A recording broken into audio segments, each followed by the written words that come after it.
Bonsoir à toutes et à tous et merci d'être au rendez-vous de ce journal. Voici les titres. Le président Macky Sall et la première dame Marième Sall élevés respectivement à la dignité de Grand Croix et commandeur de l'Ordre national de la République de Côte d'Ivoire. Distinction remise par le président Alassane Ouattara et son épouse Dominique Ouattara. C'était à l'occasion d'un dîner d'État offert en leur honneur par le couple présidentiel ivoirien. Plus de 3 milliards de francs CFA pour la mise en valeur durable des mangroves de la Casamance et du Sine Saloum en financement de l'Agence française de développement. C'est dans le cadre d'un partenariat avec le ministère de l'Environnement. En culture, la fête de la musique célébrée hier dans plusieurs places publiques de Dakar. Des concerts ont mobilisé artistes confirmés et nouveaux talents sur les podiums. Nous irons aussi à la rencontre de Bakary Sissoko, passionné de kora et professeur de mathématiques à Tambacounda. Dans l'actualité de la CAN, l'Ouganda occupe la première place du groupe A en battant la RDC. Retour sur les temps forts de la partie ainsi que sur les autres résumés des rencontres du jour. Pendant ce temps, les Lions du Sénégal préparent leur match de demain face à la Tanzanie. La RTS, détentrice des droits TV, galvanise les supporters avec des chèques d'1 million pour chaque comité de supporters. Mesdames, Messieurs, bienvenue dans ce journal. Au terme de la visite d'État qu'il effectuait depuis jeudi en Côte d'Ivoire, le chef de l'État, Macky Sall, a quitté Abidjan ce matin. Le président Macky Sall et la première dame, Marième Sall, ont été raccompagnés par le président Alassane Ouattara et la première dame, Dominique Ouattara. La visite a permis de renforcer l'axe Dakar-Abidjan avec la signature de 5 accords de coopération dans différents domaines. La coopération bilatérale, les questions régionales ainsi que plusieurs sujets d'intérêt commun ont été abordés lors de cette visite d'État. Et c'est en début d'après-midi que le chef de l'État est arrivé à Dakar en compagnie de son épouse. À son arrivée à l'aéroport Léopold Sédar Senghor, le président Macky Sall et Marième Faye ont été accueillis par des membres du gouvernement et d'autres autorités civiles et militaires.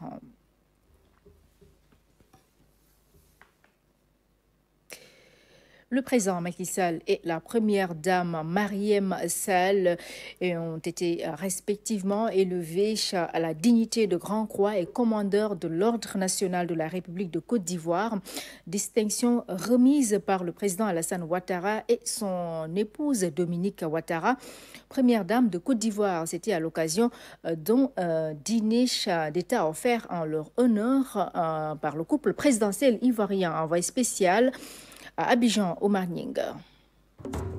La soirée de ce vendredi a été un temps fort de la visite d'État du président Macky Sall en Côte d'Ivoire. Le chef de l'État et la première dame, Madame Marième Sall, ont été décorés par le président Alassane Ouattara et son épouse Dominique Ouattara. Le président Macky Sall, élevé à la dignité de Grand Croix de l'Ordre national de la République de Côte d'Ivoire, alors que la première dame reçoit l'insigne de commandeur de l'Ordre national de la République de Côte d'Ivoire. Après ce moment solennel, ils rejoignent ensemble la grande salle pour un dîner d'État offert par le président Alassane Ouattara et son épouse Dominique Ouattara, en l'honneur du président Macky Sall et de la première dame Marième Sall. Dans les discours d'usage qui précèdent le dîner, les deux chefs d'État ont encore mis l'accent sur les liens solides entre les deux peuples frères du Sénégal et de la Côte d'Ivoire. Monsieur le Président, chers frères, votre visite témoigne de l'exemplarité et de l'excellence des relations d'amitié, de fraternité et de coopération qu'entretiennent nos deux États depuis des décennies. Elle illustre également la continuité des liens séculaires et privilégiés qui unissent nos deux peuples. Mon cher frère et aîné, entre le Sénégal et la Côte d'Ivoire, Tout est là. Dans ton geste empreint de solidarité et de fraternité humaine, dans la joie et la peine, la puissance des relations entre nos deux pays vit par les actes. Madame Sall, la délégation qui nous accompagne et moi-même sommes donc naturellement en famille ici. À la tête de la Côte d'Ivoire et du Sénégal, les présidents Macky Sall et Alassane Ouattara ont beaucoup d'ambition pour leur pays. Pour eux, le défi de l'émergence est à portée de main. Hier, nos devanciers, les présidents Léopold Sédar Senghor et Félix Houphouët-Boigny, ont mené le combat pour l'indépendance et la souveraineté de nos pays respectifs. Aujourd'hui, vous et moi avons la lourde responsabilité de mener ensemble le combat pour le développement de nos États en vue de les conduire vers l'émergence. Le défi aujourd'hui est de moderniser davantage notre cadre de coopération et d'impulser un nouveau dynamisme à nos échanges économiques et culturels.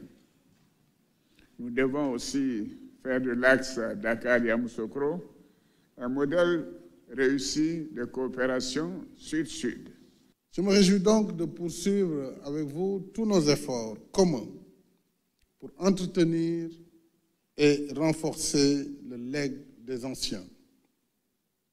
Nous le faisons dans nos espaces communautaires, notamment l'UEMOA, dont vous assurez avec brio, intelligence et compétence de destinée depuis plusieurs années, mais également dans l'espace CEDEAO, à l'échelle continentale et aux Nations Unies. C'est le lieu également pour moi de vous adresser une invitation, Monsieur le Président de la République, à effectuer avec Madame la Première Dame de Côte d'Ivoire une visite d'État au Sénégal. C'est que c'est votre pays, votre second pays, mais une visite d'État d'ici l'année prochaine, selon votre agenda. Cela nous ferait honneur et nous conforterait.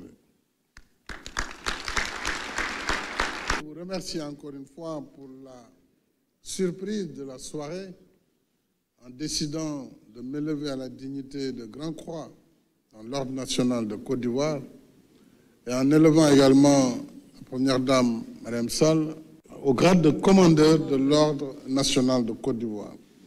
Donc, à son nom et au mien propre, nous vous remercions, Monsieur le Président et Madame Ouattara, qui lui a remis l'insigne. Au nom de l'amitié sénégalo-ivoirienne, les deux chefs d'État ont porté un toast. Pour le reste de la soirée, l'assistance a eu droit à un spectacle qui a vu le passage de beaucoup de musiciens qui ont tenu à l'haleine le public. Voilà donc pour le dernier acte de la visite d'État du chef de l'État en Côte d'Ivoire. Environnement, plus de 3 milliards de francs CFA pour la préservation et la mise en valeur durable des mangroves de la Casamance et du Sine Saloum en financement de l'Agence française de développement dans le cadre d'une convention avec le ministère de l'Environnement. En marge du lancement du projet, les acteurs ont validé le plan de travail budgétisé annuel. Les précisions de Oumou Kalsoum Sall. L'Agence française de développement aux côtés du Sénégal pour une meilleure protection de notre biodiversité. Il s'agit d'agir sur la viabilité des aires marines protégées à travers notamment des activités de restauration de la mangrove. Près de 3 milliards seront investis dans cet ambitieux projet. Il est porteur d'espoir, particulièrement pour les populations locales, en ce sens qu'il constitue un moyen de promotion de la gestion durable des ressources marines et côtières, objet de toutes les convoitises et menacées par ailleurs par des conséquences de changement climatique. Ce projet qui nous rassemble est un projet qui est dans l'air du temps, puisque aujourd'hui la question de la préservation de la biodiversité est un enjeu crucial et l'agenda international sur cette thématique nous le rappelle et s'accélère avec les grands rendez-vous que seront la COP 15 sur la biodiversité à Pékin en 2020 et le Congrès mondial sur la nature qui s'est achevé hier à Marseille. Donc il y a une vraie prise de conscience mondiale sur ces enjeux de protection de la biodiversité.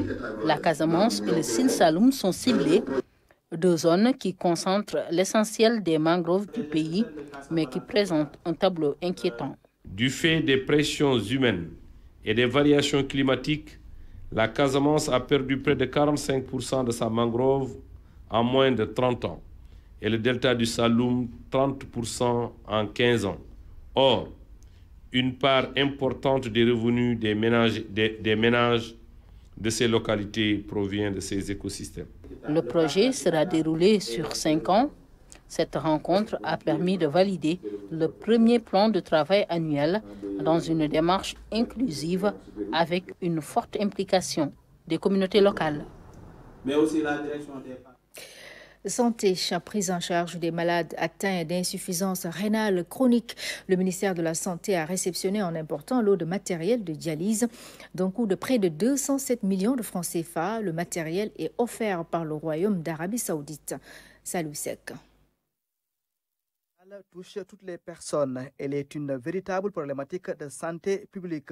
Ce don de matériel de dialyse à l'hôpital de Fann par l'ambassadeur d'Arabie Saoudite devrait renforcer la politique d'amélioration de la prise en charge des malades par le gouvernement. Ce don permettra donc d'améliorer de manière substantielle la prise en charge des malades atteints d'insuffisance rénale chronique.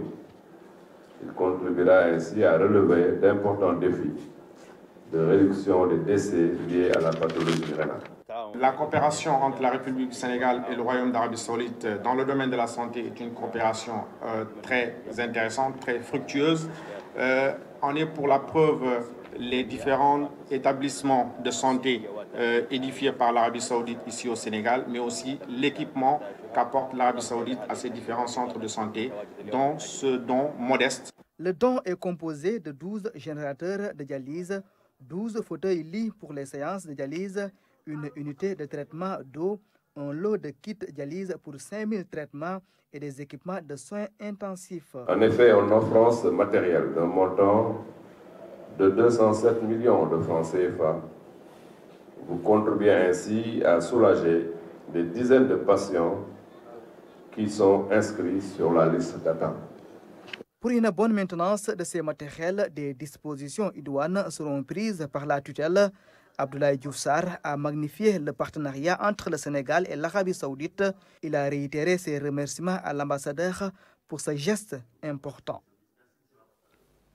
Formation professionnelle sur le groupe Dermon par le biais de sa filiale Dermon Oil and Gas a investi dans le développement d'une académie de formation dans le but de créer l'employabilité et de développer des aptitudes et des compétences profitant aux particuliers et aux entreprises sénégalaises. Le lancement des programmes de cette école s'est déroulé à Dakar en présence de plusieurs personnalités. Compte rendu Hamid Diop.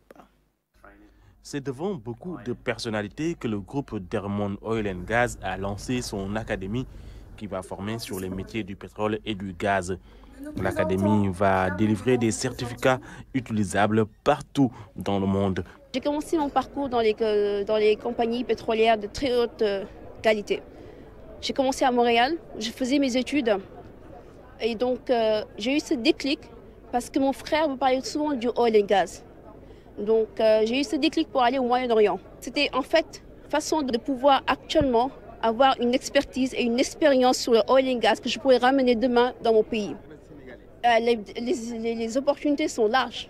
Déjà, on vous a rapporté aujourd'hui des gens qui sont certifiés et qui ont le certificat que seulement Dermon Academy peut délivrer, à savoir NIBOSH, ISO, dépendant du besoin qui est là. Cette académie veut ainsi améliorer l'employabilité des jeunes en développant des compétences qui vont leur profiter. Dermon Academy propose ainsi des cours sur la santé, la sécurité et l'environnement au travail, ainsi que la gestion des interventions d'urgence. On a besoin d'institutions qui soient sur place pour justement, chacun dans le secteur dans lequel il est, qu'on puisse lui donner une formation spécifique qui le mène au métier du pétrole. Et c'est heureux de voir que un institut comme celui-là vient s'installer dans ce pays avec des certifications, des formations de niveau conformes aux standards internationaux pour venir appuyer l'effort important déjà fait par l'État en créant l'Institut national du pétrole et du gaz. Avec la nouvelle industrie du pétrole, le Sénégal a besoin de compétences. Dermon Academy se positionne déjà dans la formation de ses talents. Et puis, le Fonds de financement de la formation professionnelle et technique organise des rencontres zonales de concertation avec les centres de gestion agréés. À Kaolack, beaucoup d'acteurs ont pris part à l'activité. L'objectif est de revenir sur les missions et stratégies mises en œuvre par la structure pour la formation et le financement des petites et moyennes entreprises. Claire Diop. À travers ce projet, c'est un dispositif de formation adapté aux besoins des entreprises nationales qui est proposé. Le 3FPT, Fonds de financement de la formation professionnelle et technique, a pour entre autres ambition de contribuer à l'amélioration des compétences, notamment des personnels d'entreprise. Cette rencontre zonale de concertation avec les centres de gestion agréés a pour objectif de communiquer sur les missions et services de la structure, mais également d'identifier les besoins d'encadrement des micro, petites et moyennes entreprises. Nous, au niveau de Kaolack, c'est vrai, nous avons un centre de formation professionnelle qui travaille avec le centre, le 3FPT, mais à travers des formations spécifiques pour les étudiants et pour certains professionnels. Il reste maintenant l'autre cible, c'est-à-dire les TPE, les PME, et ces groupements de femmes qui travaillent avec nous, et qui veulent souvent avoir des renforcements de capacités spécifiques. Donc, cette demande sur la table, on est en train de travailler avec le 3FPT. Apporter une réponse adéquate aux besoins croissants de formation du secteur économique, voilà toute la pertinence du projet qui se veut un instrument de référence pour le développement du capital humain. La mise en œuvre cohérente de cette politique de renforcement du capital humain initiée par le président de la République, son Excellence le président Macky Sall, constitue un axe stratégique du plan Sénégal émergent et nécessite une proximité avec la population locale, d'où la création des antennes régionales, dont celle de la zone centre, qui couvre les régions de Diourbel, Fatick, Kaffrine et Kaolack. Beaucoup d'acteurs de divers secteurs ont pris part à la rencontre. Ce face-à-face a permis de définir les modalités pratiques de mise en œuvre des plans de formation, mais aussi de présenter la démarche à suivre pour bénéficier de l'accompagnement du 3FPT. Pour la dernière étape de sa tournée dans la zone sud, le directeur général de la Sénélec appelle les agents de la boîte à préserver leurs outils de travail. À Kolda, Pape Mademba Bité a dévoilé les objectifs de la boîte Bachirba. Dabo à une cinquantaine de kilomètres de Kolda, les habitants ont saisi l'opportunité pour parler au directeur général de Sénélec. Ils veulent de l'électricité pour toute la localité, un souhait qui cadre avec la mission de l'entreprise. Partout où que le Sénégalais soit, qu'on puisse à l'horizon 2025 lui permettre d'accéder à l'électricité. Réduire les inégalités sociales et faire de l'équité territoriale une justice pour tous les Sénégalais. Autre doléance, celle des agents et des retraités de la boîte, doléances sur lesquelles Papa Mademba Bité a promis de se pencher avec son staff. Il exhorte ces travailleurs dévoués et professionnels à persévérer. Je me réjouis également de l'état d'esprit que j'ai trouvé ici, parce que Kolda a toujours été un centre d'excellence. Sénélec est un patrimoine du Sénégal. Par conséquent, nous avons l'obligation d'en prendre soin et d'en faire bon usage. Ce n'est pas notre bien, nous ne pouvons pas en abuser, mais nous devons le fructifier pour les générations futures qui vont venir. Nous sommes ici à un centre qui va jouer un rôle important dans le raccordement entre l'Est et le Sud, c'est-à-dire entre Tambacounda et Ziguinchor. De Tamba à Ziguinchor, on a globalement 350 km avec un coût total de 99 millions de dollars. En 3 jours, les responsables de Sénélec ont sillonné tout le sud du pays. Entre les échanges avec les populations et les travailleurs et le constat fait sur le terrain, l'espoir est permis. En politique, PIT Sénégal se prononce sur l'actualité nationale, notamment sur le débat sur le pétrole et le gaz. En conférence de presse, les camarades du professeur Maguette Thiam ont réaffirmé leur soutien au président Macky Sall. Compte rendu, Ousmane Doya. Face à face, presse nationale et PIT Sénégal. Au menu actualité nationale et position du PIT Sénégal. Selon le porte-parole du jour, Sambassi, il est urgent de mettre en place un bouclier autour du chef de l'État pour contrer tout fossoyeur de la République et préserver les ressources pétro-gazières du Sénégal. Le Sénégal ne peut accepter qu'une puissance étrangère, quelle qu'elle puisse être, s'arroge le droit d'indiquer aux Sénégalais quand et où ils doivent appliquer ou non leurs lois. L'objectif recherché étant de ruiner nos perspectives prometteuses d'entrer par la grande porte dans la cour des pays pétroliers et gaziers. Autrement dit, dans une séquence historique qui ouvre à notre peuple des opportunités à ce jour jamais égalées, de sortir de la dépendance, de la pauvreté, d'assumer souverainement son destin. Toujours poursuit-il dans cet ordre d'idée, le PIT Sénégal appelle à un rassemblement plus large autour du président de la République. L'objectif, selon Sambassi, porte-parole du jour, consiste à mettre en échec toute tentative de déstabilisation du Sénégal. Culture, Sembène Ousmane, artiste militant, c'était autour de ce thème que se tient donc pour 2 jours à l'Université de Dakar un colloque international sur l'œuvre de ce monument de la culture sénégalaise. L'événement revisite surtout les combats de Sembène 12 ans après sa mort.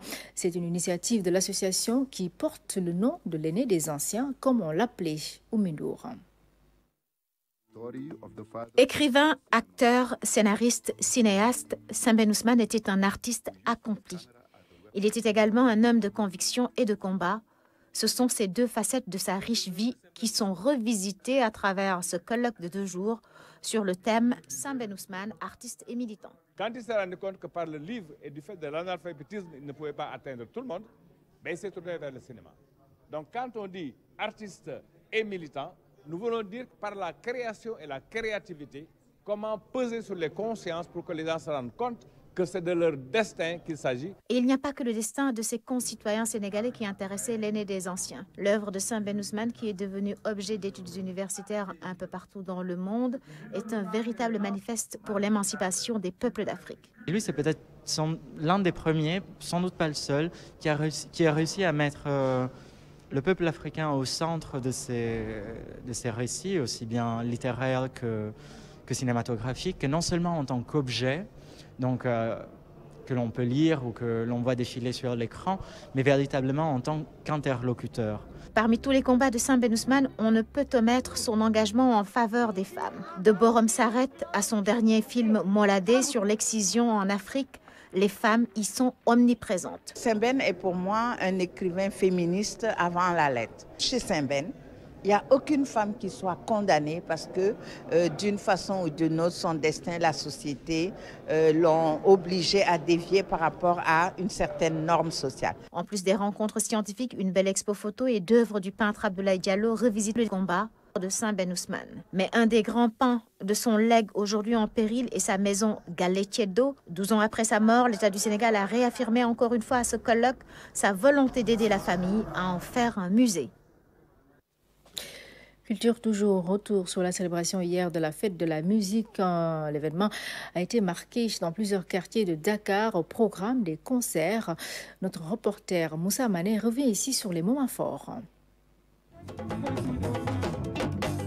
Au fil des années, l'événement s'est exporté même dans les quartiers de Dakar. C'est le cas ici au terminus Liberté 5 où la commune a mis à la disposition des artistes un podium. La fête de la musique, c'est comme un repos. Parce que c'est le jour de la distraction, c'est le jour de l'ouverture réellement avec le public, avec les mélomanes. C'est le jour de sympathiser avec ses fans, permettre même à ses fans, ceux qui savent jouer, ceux qui savent manier et qui ne sont pas professionnels, de même jouer, de jouer pour les populations, de jouer pour les mélomanes. Autre lieu, autre décor, la maison de la culture d'Outasek. Ce podium est réservé à la musique urbaine. Le mouvement hip-hop s'est donné rendez-vous ici. Un autre concept. Les prestations, c'est des... on avait aussi des ateliers de danse, toute la matinée, avec la fête de la musique. Nous mettons plein feu sur la scène avec les artistes qui viennent de partout, des régions, qui viennent aussi de la banlieue. À la place de la nation, aussi, plusieurs artistes ont répondu à l'appel avec des sonorités diverses. L'autre message qui a été délivré, c'est de les rassurer sur leur secteur et de manière générale le secteur des arts et de la culture. Parce que je pense qu'il y a des efforts extrêmement importants qui sont faits par l'État à travers un certain nombre de fonds. Et surtout, inciter aussi tous les acteurs du secteur de la musique à se structurer. La célébration de la fête de la musique a eu lieu pour la première fois en 1978 en France. Et depuis plus de 140 pays dont le Sénégal célèbre l'événement. C'est aussi une occasion pour récompenser les bonnes volontés qui œuvrent chaque jour pour le rayonnement de la musique. Musique toujours avec des notes de kora. Cette fois-ci, nous allons à la rencontre de Bakary Sissoko. Ce passionné de kora enseigne les mathématiques dans un collège de Tambacounda et réussit à concilier les deux. Thioro Dieng, notre correspondante, nous le présente. Professeur de mathématiques craie en main, Bakary Sissoko livre ses derniers cours en guise d'exercice de révision pour l'examen du BFM. En ce jour, fête de la musique, le pédagogue choriste de surcroît exclut toute frontière entre mathématiques et musique. La musique, c'est un développement de la capacité intuitive de l'enfant. Alors, les mathématiques aussi, c'est un développement intuitif de l'enfant. L'enfant qui a, par exemple, à 5 ans, vous lui donnez par exemple de l'argent pour aller, donc il doit savoir que quand on me donne 25 francs, je dois acheter, donc le boutiquier doit me rendre, je dois acheter un bonbon de 10 francs, le boutiquier va me rendre 15 francs. Ça c'est l'intuition. C'est l'intuition qui est le concret. Alors la musique aussi, c'est ça. Quand je dois composer un morceau, je me sers de mes intuitions, de mes émotions, de ma sensibilité pour pouvoir composer un morceau. Malgré les exigences de sa profession d'enseignant, il s'arrange toujours pour prendre sa kora et se faire plaisir. J'ai 2 koras. Une qui se trouve dans ma chambre à coucher, une qui se trouve dans mon salon. Alors, une fois la descente, les petits soirs, je ne peux jamais rester au moins 2 jours sans toucher à ma kora. Donc, même si vous avez beaucoup de copies à corriger. Même si j'ai beaucoup de copies. Et ma femme, même me taquiner, il me dit que c'est ta première femme. Ma femme me taquiner, elle me dit que ça c'est la première femme. Mais donc, effectivement. La musique, Bakary l'a dans le sang est un trio. D'ailleurs, c'est ce qui lui a poussé à intégrer le groupe Djalikunda.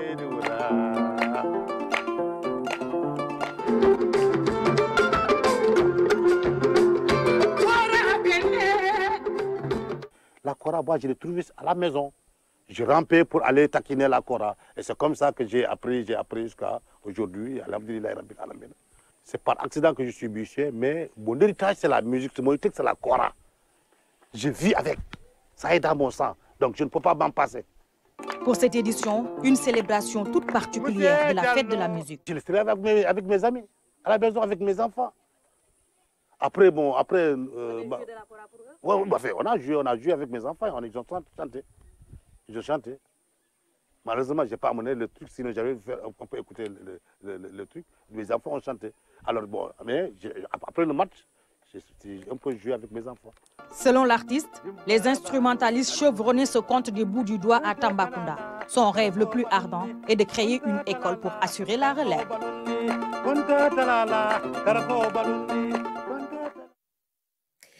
Sur l'international, en bref, en Mauritanie, jour d'élection, il s'agit de la présidentielle avec 1,5 million d'électeurs pour départager 6 candidats, dont 5 dans l'opposition. Le chef de l'État sortant, Mohamed Ould Abdelaziz, ne peut pas se présenter selon la constitution de son pays. Il ne peut donc pas se représenter. Nous y reviendrons dans nos prochaines éditions. Dans l'actualité de la Coupe d'Afrique des Nations, l'Ouganda occupe la première place du groupe A devant l'Égypte. L'Ouganda a battu la République démocratique du Congo cet après-midi par 2-0. Le résumé du match avec Ibrahim Ndonga. Le signe indien est désormais vaincu. L'Ouganda met fin à 40 années de confrontation sans victoire devant la République démocratique du Congo. Une belle victoire au terme d'un match qui aura tenu toutes ses promesses. Avec le Mamelodi Sundowns, il a gagné alors qu'on voit la joie de Okui. Le début du match rime avec le déclenchement des hostilités. 15e minute, c'est l'ouverture du score. Il porte la signature de Patrick Kadou. Corner de la gauche vers la droite. Le jeune attaquant coupe la trajectoire du ballon. Le reste se passe de commentaires. À la reprise, les Ougandais reviennent avec les mêmes arguments. 48e minute, Emmanuel Okui double la mise. Sur une balle arrêtée, il réussit une déviation d'une tête puissante au deuxième poteau. 67e minute, Kadou a failli récidiver, mais rate l'occasion de corser le score. 2-0, c'est le score final. Les Ougandais occupent ainsi la première place de la Poule A devant les Égyptiens, tombeurs du Zimbabwe. Retour sur l'autre match du jour qui a opposé le Nigeria au Burundi avec la victoire du Nigeria. Nous retrouvons Ibrahim Ndong pour le résumé de cette partie. Victoire dans la douleur. Hiérarchie respectée malgré une belle prestation de l'équipe burundaise.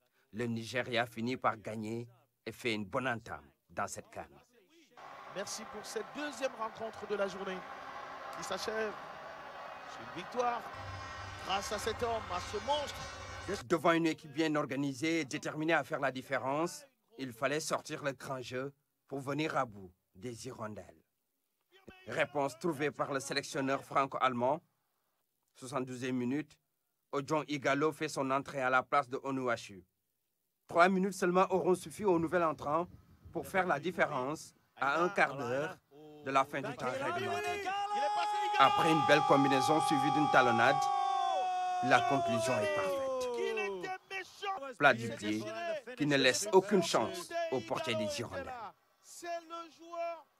Un hold-up réussi par le Nigeria, les Super Eagles ont fini par faire parler leur expérience. Et puis les Lions du Sénégal préparent aussi leur premier match. Ils ont pris leur repère sur la pelouse du stade du 30 juin au Caire en cette veille d'entrée en lice face à la Tanzanie. Ils affichent la sérénité. Nous écoutons Idrissa Gana Gueye et Khalidou Koulibaly. Jusque-là, on s'est bien préparé toute la semaine. On attend juste l'heure du match et après voilà, on a aujourd'hui notre dernière séance pour bien finir la semaine et bien attaquer le match de demain, Inch'Allah. Alors le moral, comment est-ce qu'il est au niveau de la tanière? Très très bien, on est bien en groupe et on a bien travaillé toute la semaine. On espère que demain il y aura un bon résultat pour nous. On va bien les respecter, mais comme je le dis à chaque fois, nous on va se concentrer sur notre équipe, sur ce qu'on veut faire. Voilà, comme je l'ai toujours dit, on a peur de personne, mais on respecte toutes les équipes.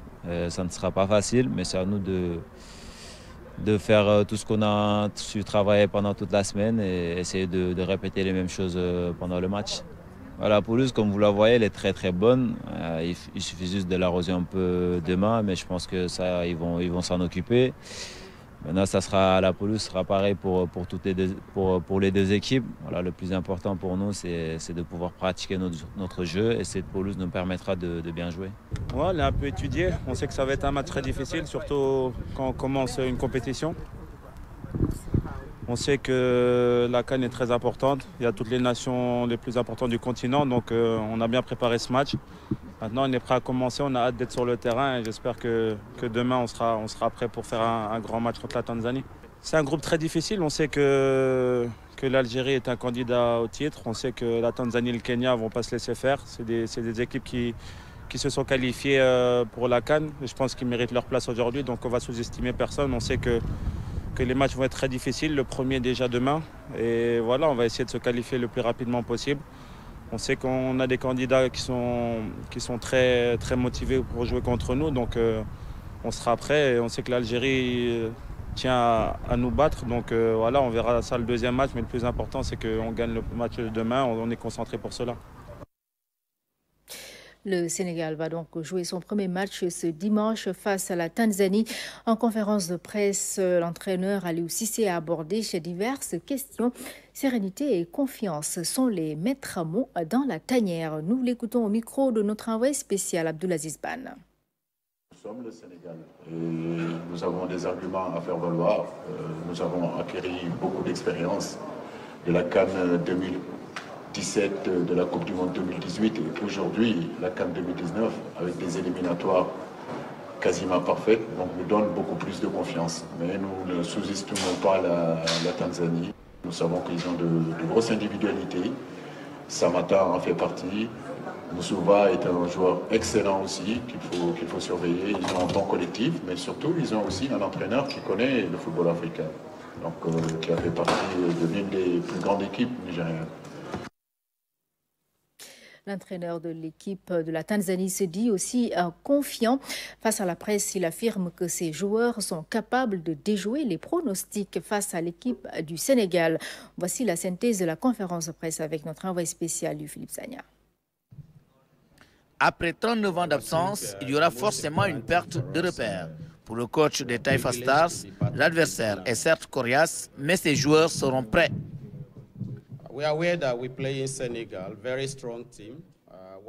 Quand vous voyez la qualité de cette équipe sénégalaise, vous comprendrez que ce qui vous attend n'est pas du tout facile.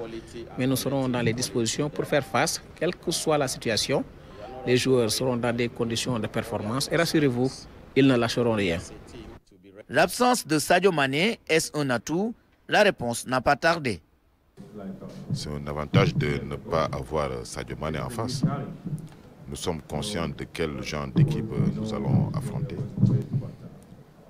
Ce sont des gens de l'Afrique. Par contre, qu'ils jouent avec Sadio Mané ou pas, notre détermination est sans faille. L'ancien Super Eagles a toutefois salué les qualités de son vis-à-vis, un frère à qui il souhaite une riche carrière. Aliou Cissé est un frère, un grand entraîneur. J'ai beaucoup de respect pour lui. Je prie pour qu'il ait une belle carrière. Je lui souhaite un excellent parcours dans cette compétition. C'est pour moi un privilège de jouer contre un frère, un ami. Donner le meilleur d'eux-mêmes pour marquer l'histoire face à l'une des équipes favorites de cette CAN, c'est l'engagement de la bande à Samata. Voilà donc pour le compte-rendu de la conférence de presse de l'entraîneur de l'équipe de Tanzanie. Avec notre envoyé spécial, Philippe Sagna, que nous retrouvons cette fois-ci en direct. Bonsoir, Philippe Sagna. Alors, nous sommes à la veille du match Sénégal-Tanzanie. Est-ce qu'on peut déjà avoir une idée sur l'état de forme des Lions du Sénégal? Bonsoir, Oumou Baldé. Bonsoir à nos chers téléspectateurs. En tout cas, aujourd'hui, nous avons vu une équipe du Sénégal très déterminée. Une équipe du Sénégal très engagée à entrer en lice demain face au Taifa Stars de la Tanzanie. En tout cas, lors de la reconnaissance de la pelouse, nous avons vu qu'ils étaient souriants, qu'ils affichaient la confiance.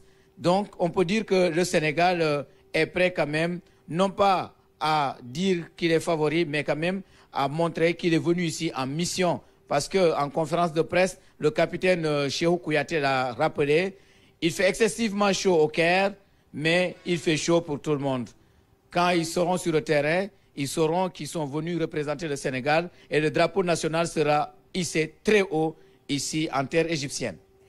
Philippe Sagna, vous avez dit que pour le moment, vous ne pouvez pas parler de favoris, mais est-ce qu'on ne pense pas que le Sénégal est favori vu l'absence quand même de l'équipe de Tanzanie depuis des années dans cette compétition? Oui, vous savez, c'est l'entraîneur qui n'aime pas ce statut de favori, parce qu'en réalité, c'est un piège quand on vous dit favori. Vous avez tous les géants qui ont souffert en ce début de compétition. Il y a l'Égypte qui a battu, mais avec la plus petite des marques. La Guinée a failli perdre tout à l'heure face à Madagascar. Et la RDC qui a été humiliée même par l'Ouganda. Donc, il faut faire attention. Le statut de favori, c'est le terrain qui va le déterminer. Donc, Aliou Cissé en est conscient. Les joueurs également sont conscients. Mais Ils savent qu'ils ne sont pas venus ici en colonie de vacances. La preuve, ils sont dans un cadre somptueux, dans une base militaire, où quand même il y a le calme, il y a la sérénité, il y a toutes les commodités pour se concentrer et faire face au Taifa Stars. Donc, l'équipe est déterminée à aller jusqu'au bout, à aller le plus loin possible, parce que l'objectif est clair, arriver au moins en demi-finale, sinon, ils comptent rentrer au pays avec le trophée. En tout cas, c'est l'objectif définitif. Merci beaucoup, Louis-Philippe Sagna, pour cette analyse en cette veille de match Sénégal-Tanzanie. Nous vous retrouvons donc demain pour les temps forts de cette rencontre. Et bonne soirée du côté du Caire, Louis-Philippe Sagna. Nous restons toujours dans le cadre de cette CAN à l'occasion d'une cérémonie de remise de chèques au comité des supporters. Le directeur général de la RTS, Racine Talla, est revenu sur les droits de retransmission de la CAN acquis par la RTS après un long processus. Il appelle les autres médias à plus de collaboration avec la RTS qui ne fait que remplir sa mission de service public. Voici Racine Talla au micro de Moussa Mané. La RTS, radio-télévision de service public, a commencé à travailler sur la Coupe d'Afrique des Nations depuis très longtemps. Parce qu'on vous a montré tous les qualifiers avec ce que ça coûte. On a pu également acquérir les droits de retransmission télé et radio. Et tout cela, c'est pour répondre adéquatement à notre mission qui est de servir le Sénégalais en matière d'information où qu'il se trouve. Dire que les questions de retransmission, de droits de télévision, vraiment, c'est organisé, worldwide. Et le Sénégal ne peut pas faire exception à ce mode d'organisation. Il n'y a rien qui doit nous pousser, nous médias, à nous crêper le chignon ou à créer des contradictions entre nous sur des événements qui ne durent que un mois.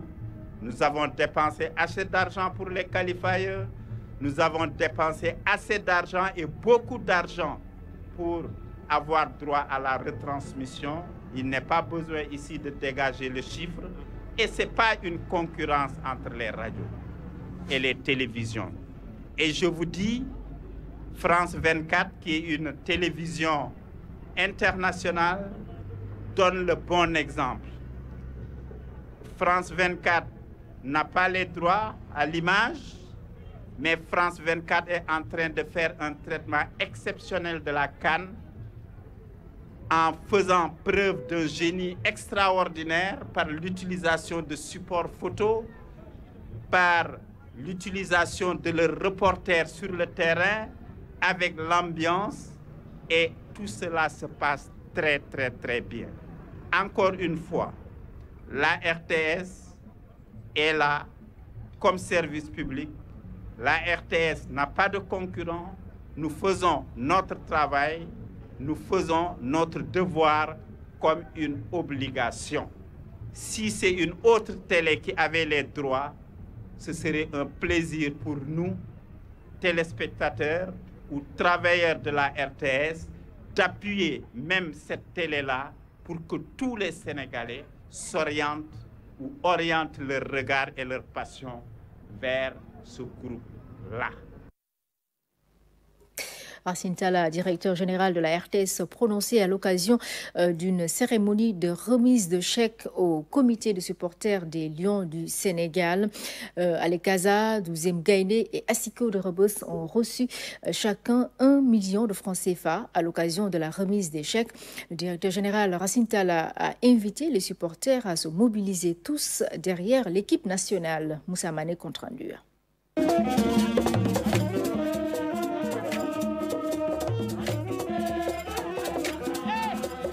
Le ton est déjà donné. Les comités de supporters des Lions du Sénégal ont montré la voie à travers une mobilisation en face de la RTS. Devant le directeur général, ils ont déroulé une partie de leur répertoire. Ainsi, pour leur permettre d'être dans de bonnes conditions, il a remis à chaque comité un chèque. Pour nous, l'important, pour les chefs, pour nous-mêmes, c'est que l'équipe nationale du Sénégal nous ramène la coupe. Que l'équipe nationale du Sénégal se comporte comme l'une des meilleures équipes en terre égyptienne. Et vous savez que le Sénégal sait surprendre dans tous les sens. Et nous souhaitons des surprises qui nous font sauter de joie, des surprises qui nous font pleurer de joie. Donc, nous avons le soutien RTSB. Voilà, donc, nous, à l'Ekaza, nous continuons toujours de soutenir sur l'équipe nationale. Nous avons soutenir les Lions, parce que nous avons RTS toujours accompagné à l'Ekaza.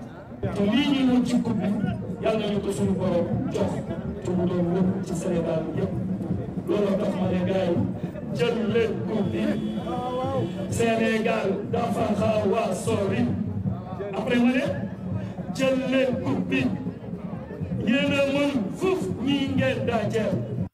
Dans le souci de permettre à beaucoup de supporters des Lions de regarder les matchs de la CAN entre amis, la RTS a installé un village à la place de la Nation. Racine Talla appelle les supporters à se rendre massivement à la fan zone. C'est important de remercier des Sénégalais et des Sénégalaises qui, volontairement ou par passion, ont décidé de consacrer une partie de leur temps à soutenir l'équipe nationale, à se souder pour montrer qu'on est une nation. Je pense à Alekaza, je pense au groupe Asiko de Rebus, je pense au 12e Gaïndé, je pense à d'autres également qui se retrouvent au village de la CAN, où vous avez un dispositif qui vous permet de vous divertir, qui vous permet aussi de regarder le match dans une autre ambiance. Et tout cela, on l'a fait parce que le monde évolue. Après la remise des chèques, les différents comités de supporters ont pris la direction de certaines avenues de Dakar pour une caravane qui va se terminer à la place de la Nation. Voilà, ici c'est refait cette édition, mesdames et messieurs. Merci à vous d'avoir été au rendez-vous. Très bonne soirée sur la RTS1.